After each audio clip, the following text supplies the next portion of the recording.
Hello दोस्तों, मेरा नाम है कमल जोशी। दोस्तों आज बात करेंगे स्क्रू टाइप कंप्रेसर में किस तरीके से एक थर्मोस्टेटिक वाल्व कनेक्टेड होती है और किस तरीके से काम करती है। तो दोस्तों जो ये आपको ऑयल फिल्टर दिख रहा है, ये जो माउंटेड है पूरा एक सिस्टम, ये हमारा थर्मोस्टेट वाल्व है। थर्मोस्टेट वाल्व का जो मेनली काम होता है उसके बारे में मैं आगे आपको बताता हूँ। सबसे पहले आपको दिखाता हूँ ये कनेक्टेड कहाँ से कहाँ का होता है। जो एक कनेक्शन होता है इसमें बहुत सारी पाइपें कनेक्टेड है। मेनली इसमें 4 पाइप कनेक्टेड हैं और नीचे इसके ऑयल फिल्टर कनेक्टेड है। तो ये थर्मोस्टेट जो वाल्व है, ये इसका जो कनेक्शन होता है ये हमारा स्क्रू टाइप एलिमेंट्स के बीच में होगा, air and oil separator tank के बीच में होगा और रेडिएटर के बीच में होता है।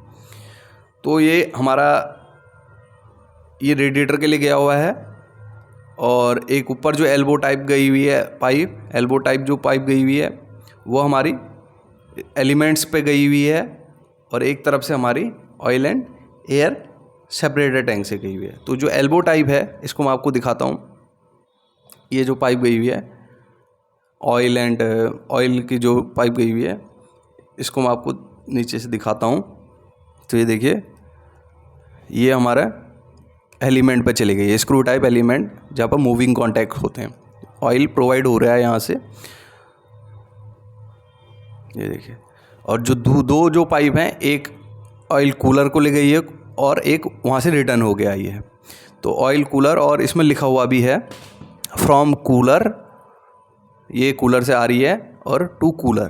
कूलर मीन्स यहाँ पर जो रेडिएटर का यूज किया हुआ है, रेडिएटर फिन्स वगैरह के कूलिंग के लिए, तो उसका यूज किया हुआ है। मैं आपको दिखा देता हूँ। ये जो पाइप गई है, ये देखिए, एक तरफ से यहाँ कनेक्टेड है और ये पीछे आपको दिखा देता हूँ, यहाँ पर हमारा रेडिएटर है।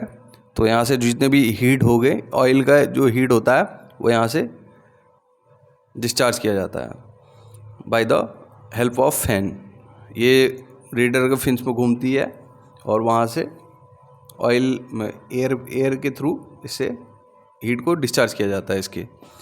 तो यहाँ पर ये हो गया। और तीसरा जो है हमारा ऑयल एंड एयर सेपरेटर के बीच में हमारा कनेक्ट रहती है ये पाइप। ये देखिए, आपको दिखाता हूँ।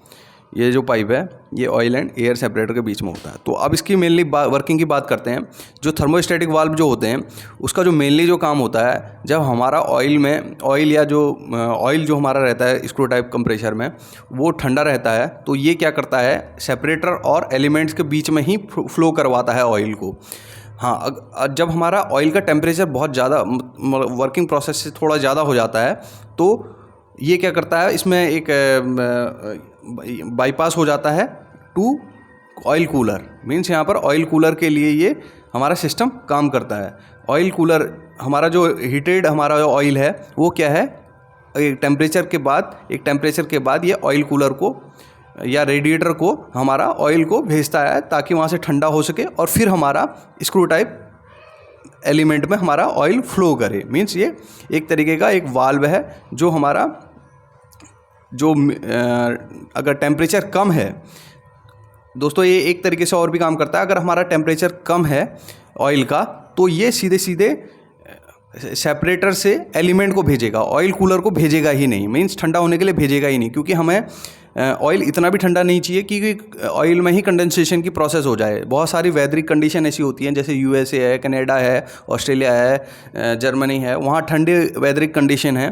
तो वहाँ पर क्या है कि अगर हम कूलर को भेजते रहेंगे तो ऑयल ठंडा होता रहेगा और स्टार्टिंग में ही कंडेंसेशन की प्रोसेस होगी, जो कि बहुत ख़तरनाक है एयर कंप्रेसर के लिए। तो यहाँ पर क्या करते हैं, इंडियन टेरेन में ये प्रॉब्लम कम है, लेकिन जो बाहर की कंट्रीज़ हैं उसमें ये दिक्कत करता है। तो सबसे पहले यहाँ पर ये देखने की बात है कि हमारा वेदरिक कंडीशन क्या है, तो ये किस तरीके से काम करेगा। इंडियन टेरेन में क्या होता है, ये ऑयल कूलर के थ्रू ही काम करता है। ऑयल कूलर में हमारा ऑयल जाएगा ही जाएगा। हाँ, अगर विंटर्स डेज हैं तो ऑयल का टेम्परेचर हमारा ज़्यादा गिर गया है, तो ये क्या करेगा, डायरेक्टली हमारा ऑयल एलिमेंट्स में जाएगा और सेपरेटर टैंक से होते हुए इन्हीं के बीच में घूमेगा। और जैसे ही हमारा टेम्परेचर राइज कर जाता है तो फिर ये ऑयल कूलर को ऑयल को भेजेगा और वहाँ से हमारा ऑयल कूलर ठंडा होकर आएगा और हमारा